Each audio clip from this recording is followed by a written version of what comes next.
पुढची बातमी पाहूयात। माणिकराव कोकाटेंच्या समर्थनार्थ आता कार्यकर्ते चांगलेच आक्रमक झालेत। कोकाटेंच्या समर्थनार्थ होणारा मेळावा जो आहे तो रद्द करण्यात आलाय।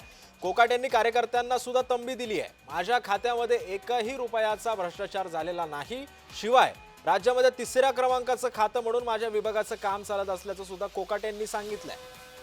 आणि यावेळी हे सगळं बोलत असताना त्यांनी कार्यकर्त्यांची समजूत सुद्धा काढली आहे।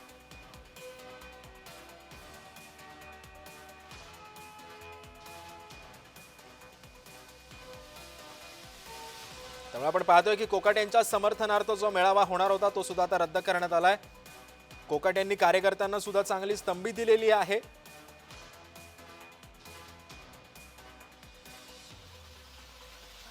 आणि त्यानंतर त्यांनी कार्यकर्त्यांची समजूत सुद्धा काढली आहे।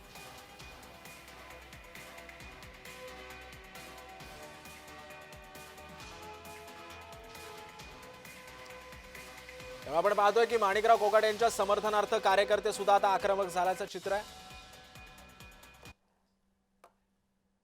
या संदर्भामध्ये अधिक माहिती देतोय आमचा प्रतिनिधी रोहन कदम, सध्या आपल्या सोबत आहे। रोहन, एकीकडे अजित पवारांवरती दबाव आणला जातोय, कोकाटेंचा राजीनामा घ्या, राष्ट्रवादीमध्ये 2 गट पडलेत आणि एकीकडे आता कोकाटेंच्या समर्थनासाठी मेळावे सुद्धा काढले जात आहेत। काय अधिकचे अपडेट्स आहेत कार्यकर्त्यांच्या, काय भावना आहेत एकंदरीत?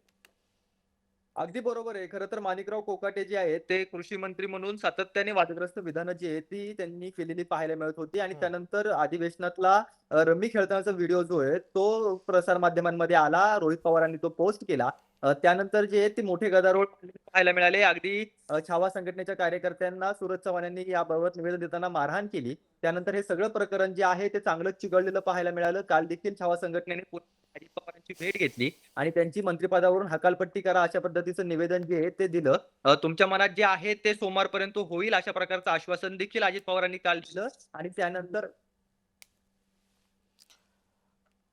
खरंय रोहन, पण जर एकंदरीत या सगळ्यावरती जर एक प्रकाश टाकायचा झाला तर आता कोकाटेंचं पण काही वेळापूर्वी जर बातमी बघितली तर ते शनिदेवाला सुद्धा आता साकडं घालतात। म्हणजे त्यांना सुद्धा आता कळून चुकलंय कुठेतरी की आपलं मंत्रिपद आता धोक्यात आलेलं आहे।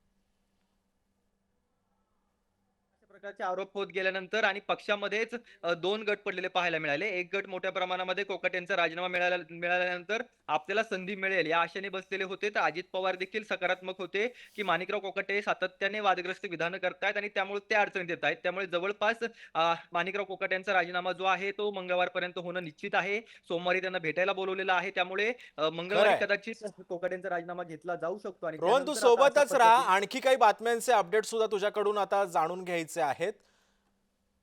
त्यामुळे आपण पाहतोय की कोकाटेंच्या सुद्धा आता जो समर्थनार्थ जो मेळावा होणार होता तो सुद्धा आता रद्द करण्यात आलेला आहे।